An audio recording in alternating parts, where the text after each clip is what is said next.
You look smaller in real life. Her words sliced across the table, loud enough that a couple at the next booth lifted their heads. She wrapped a manicured finger on the stem of her wine glass, as if the sharp clink could drive the insult deeper. No hush, no discretion. She wanted him and everyone within earshot to absorb exactly what she thought about the man. Seated across from her dot, the jab lingered a beat too long. He didn't snap back, didn't curl inward, didn't even wear the face of someone insulted. He simply drew one measured breath, controlled and deliberate, the kind you take when you're bracing for something heavier than embarrassment. The room tightened with judgment, but he stayed still, fingers laced, eyes level. And before I take you to the instant a stranger crashed through the lobby doors, before the smoke, before the screaming, you need to understand why he could sit there unshaken, while the crowd watched him get dismissed. Also, where are you watching from? Drop your city in the comments, because this isn't about a miserable date. It's about the kind of strength people ignore, right up until it keeps them alive. He waited before speaking. That pause was his quiet resistance, silence instead of sparring. Even now, facing a woman who believed her status gave her permission to grade him like faulty merchandise, he only adjusted the cuff of his work shirt. Not jittery, composed. Evan had come straight from a late repair call, still half in his maintenance uniform because there wasn't time to change. The staff knew him as the guy who fixed problems without drama, steady, polite, relentless. But under candlelight and expensive decor, he looked painfully misplaced beside a woman polished like a weapon from hairdo ambition. He wasn't worried about how that looked. He was thinking about the 8-year-old at home, probably dozing on the couch again, a book open across his chest. That boy was the reason Evan had agreed to a blind date at all. His sister swore he deserved something beyond work and single parenting. Miranda Hall clearly hadn't gotten the same memo about basic decency. She leaned in, lowering her voice now that she'd made her point publicly. "A maintenance technician," she said, lips curling. "My assistant must have been laughing when she set this up. I run Hull Dynamics. I negotiate with companies worth more than your entire building." He didn't twitch. The quiet inside him wasn't new.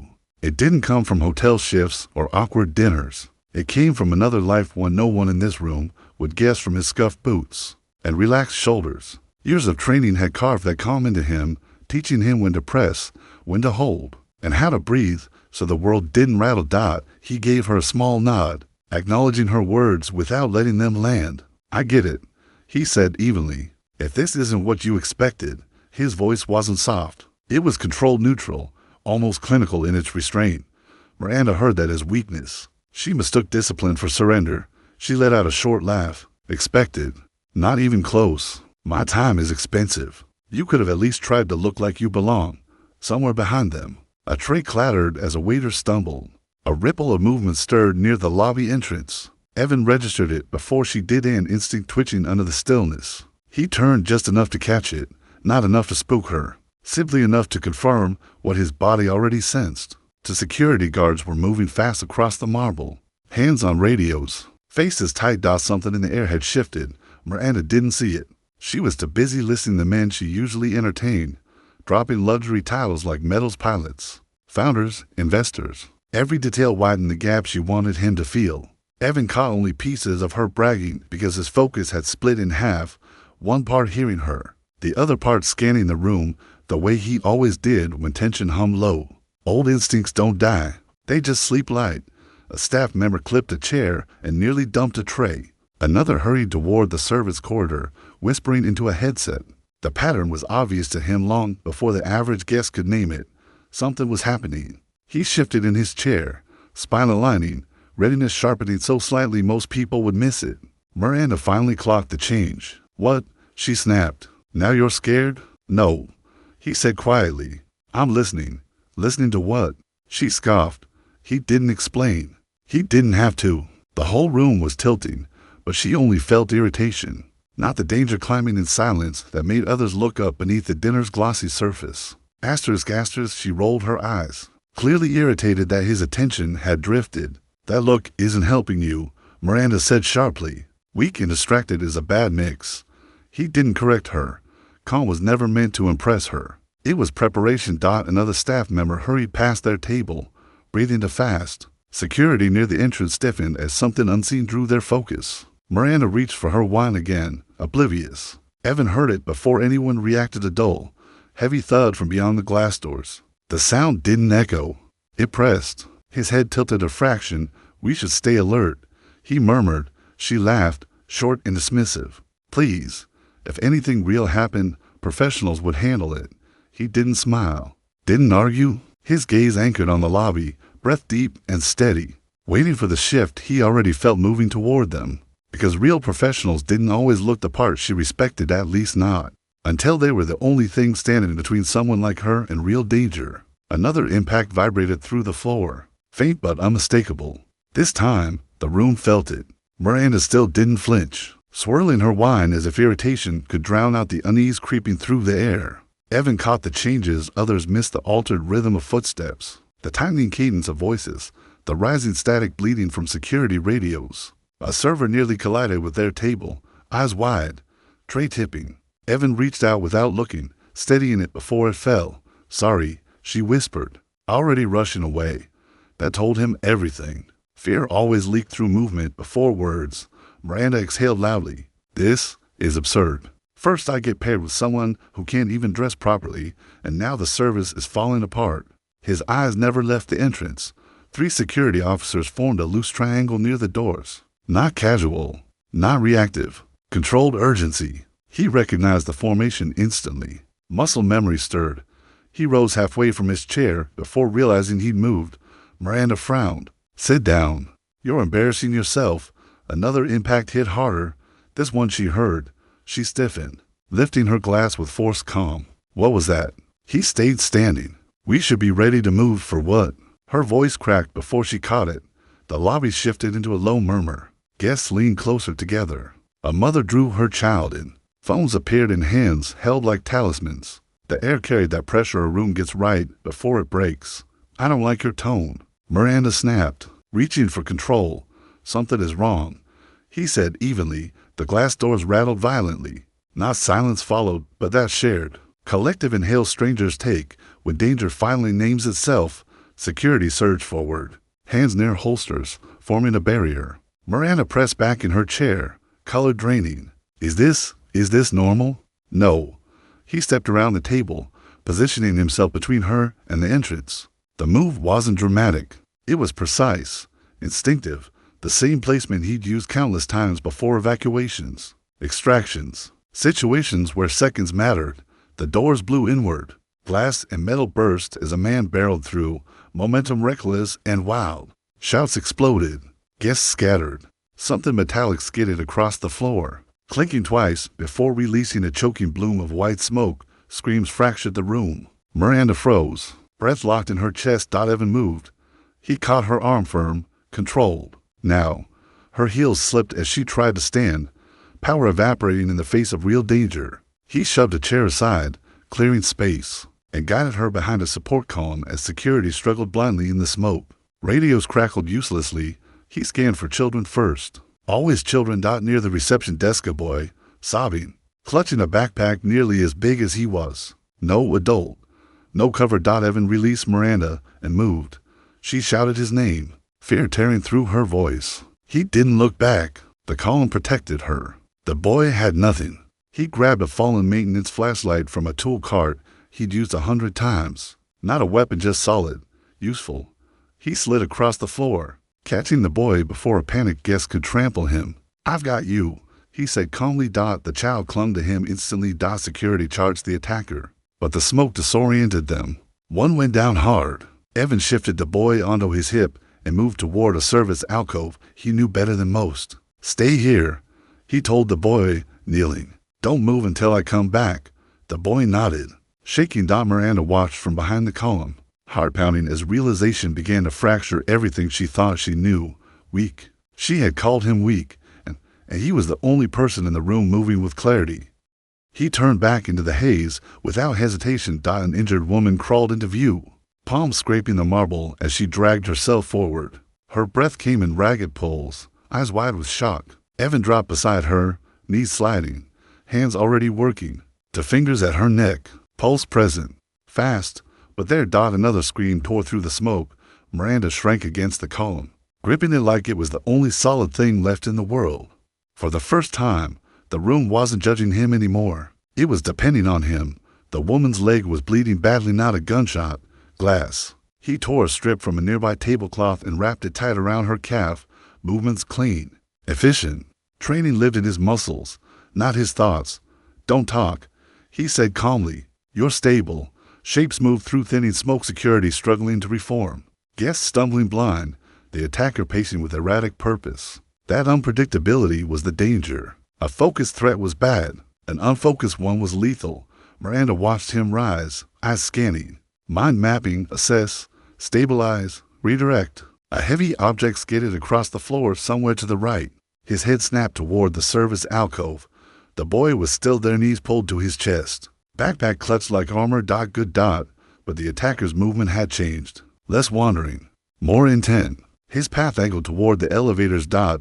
That was wrong. Too many people had fled there.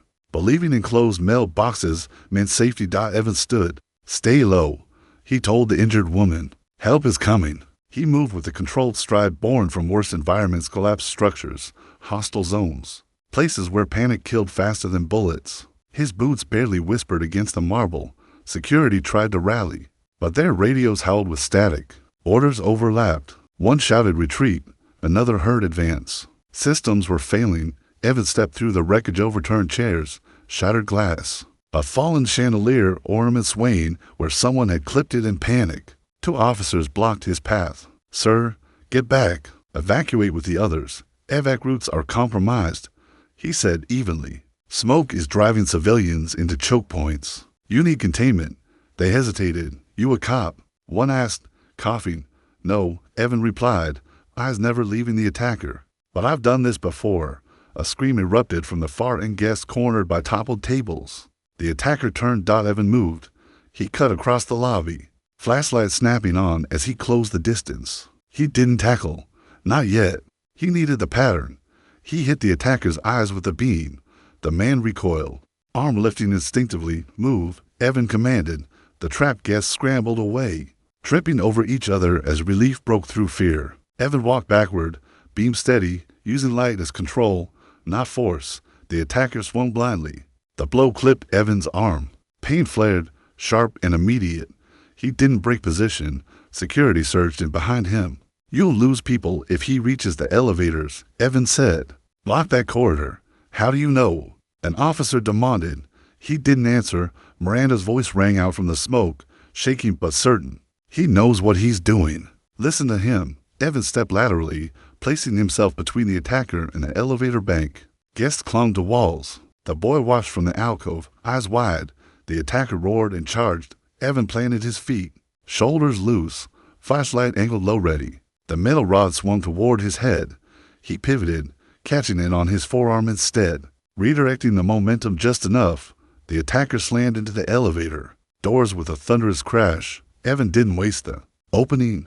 He grabbed a lightweight caution stand from the floor and positioned it as a barrier. Not a weapon, a wedge. Back up, he told the guests. Left wall, now. They obeyed instantly. The attacker surged again. The barrier cracked, but held long enough. Evan twisted, shoving the man away from the crowd, not striking, redirecting. The rod swung again, slamming into his ribs. Pain bloomed hot, stealing air. He absorbed it, grabbed the wrist, twisted. The rod fell. Security froze, unsure. Get civilians clear, Evan said. Don't rush him. The attacker lunged toward the alcove. The child screamed. That sound snapped something deep inside Evan. He surged forward, dragging the attacker sideways before he could reach the boy. They crashed into a luggage cart, metal shrieking. Get the kid, Evan shouted. A shaking staff member pulled the boy to safety. The attacker clawed free. Grabbing broken glass, Evan stepped back, controlling distance. Eyes tracking everything at once, the limp, the breath, the weakening grip. The man rushed. Evan sidestepped, twisted the wrist, kicked the shard away. Security finally moved together. The attacker thrashed, nearly overpowering them. Evan slid behind him, locked the elbow, applied pressure just enough. Hold him. They did. Cuff snapped shut. Evan stepped back, chest heaving, ribs burning, the smoke thin. Miranda stared at him like she was seeing him for the first time. And the crisis wasn't over yet. Asterisk, he was already moving again. Before anyone could speak, before relief had time to settle, Evan turned toward the north corridor. Something there felt wrong. Not loud, not obvious, but off. Years of experience had taught him that the most dangerous moments came right after people believed the worst was over. Debris blocked the hallway, toppled shelving. Broken decor, a service cart twisted sideways from the earlier surge of bodies. Behind it, voices carried through the gap, crying, multiple people, one adult trying and failing to keep someone younger calm. He dropped into a crouch, testing the weight of the wreckage with a controlled push. Too heavy to lift in one piece. But debris was never one object. It was layers, angles, pressure points, security. An officer called from behind him. "We need you back here. There are civilians strapped," Evan said without turning. "That comes first." Another officer jogged up, breathless. "Fire rescue is 10 minutes out." "They don't have 10 minutes. He scanned the pile again, fingers finding an edge. "Help me shift the top section." The officer hesitated, then moved beside him. Together, they lifted just enough. Dust rained down. Someone inside coughed hard. "It's collapsing." A girl's voice cried. "It's stable," Evan called back, calm and firm. "I'm here. We're getting you out." That steadiness cut through the panic better than any promise. They widened the gap just enough for him to slide through sideways. Inside the pocket of space were 3 people, a woman with blood matting her hair, a middle-aged man clutching his arm, and a girl no more than 13 shaking so hard her teeth rattled. Evan knelt immediately. Forehead wound, heavy bleeding, but she was conscious, pupils responsive. He tore another strip from his shirt, there wasn't much left now, and pressed it firmly to the cut. "You're okay," he said quietly. The man grimaced. "I think my arm's broken." "Don't move it," Evan said. "We'll stabilize before we move you." The girl's voice trembled. "Are we stuck? Is the building going to fall?" He met her eyes. "No.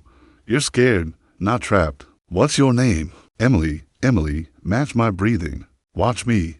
He inhaled slowly, deep, controlled. She tried. The first breath hitched. The second steadied. The third matched his dot. Her shoulders dropped a fraction. He called for officers and coordinated the lift, slow, even, no jerking. One by one, he guided them out. Emily first, then the woman, then the man. Groaning but stable. As soon as they were clear, he signaled to lower the debris back into place.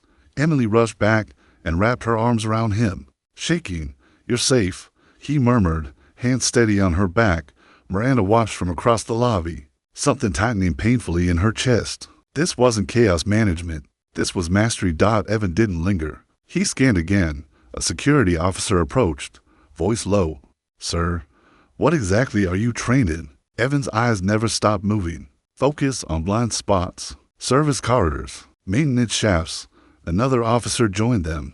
East tunnel, janitorial corridor behind the banquet hall. Side stairwell has back camera coverage.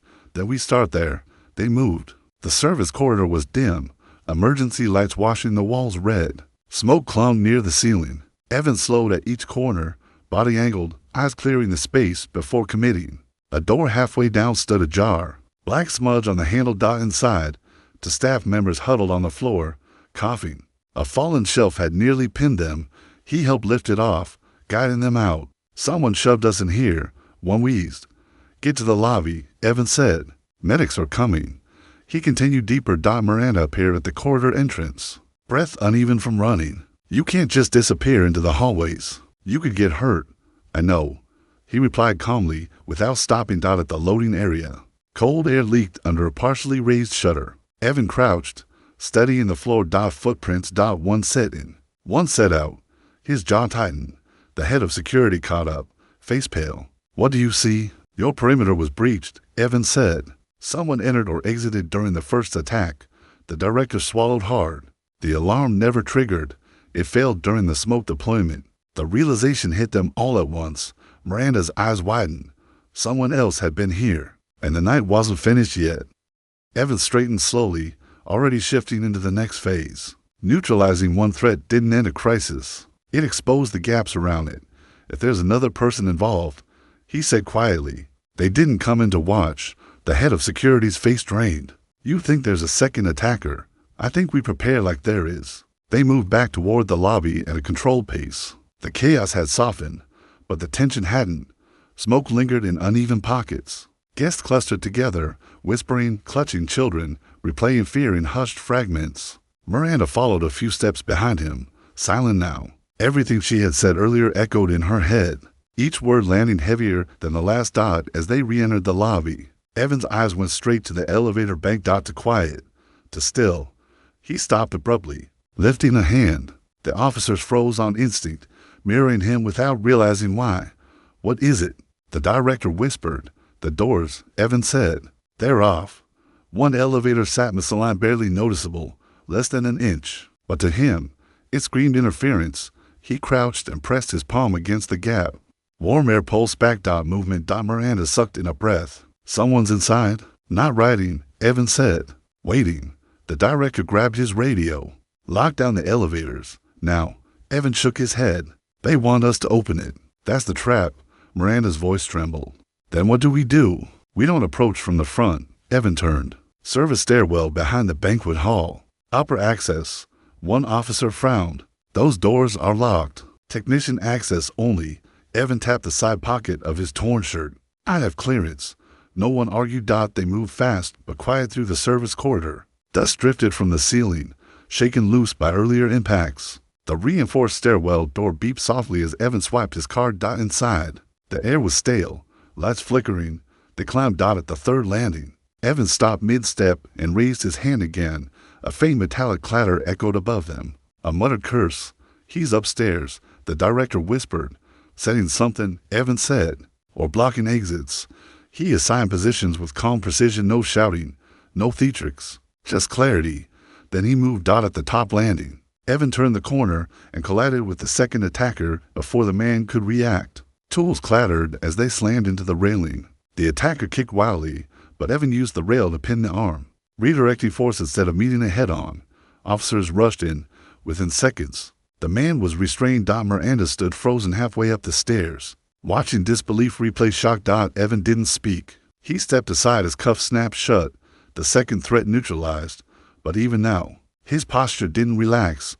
Back in the lobby, the atmosphere had shifted again, less frantic, more fragile. The kind of quiet where trauma waited to surface. Evan scanned faces, counting injuries, reading body language. Panic delayed was still panic. He moved toward a group frozen against the wall, guiding them gently toward the banquet hall. "Groups of 10, he told security. "Keep exits clear." Injured to the east corridor. This time, no one questioned him. Miranda watched it all unfold, something breaking open in her chest. This wasn't authority. This was competence earned in places she'd never seen.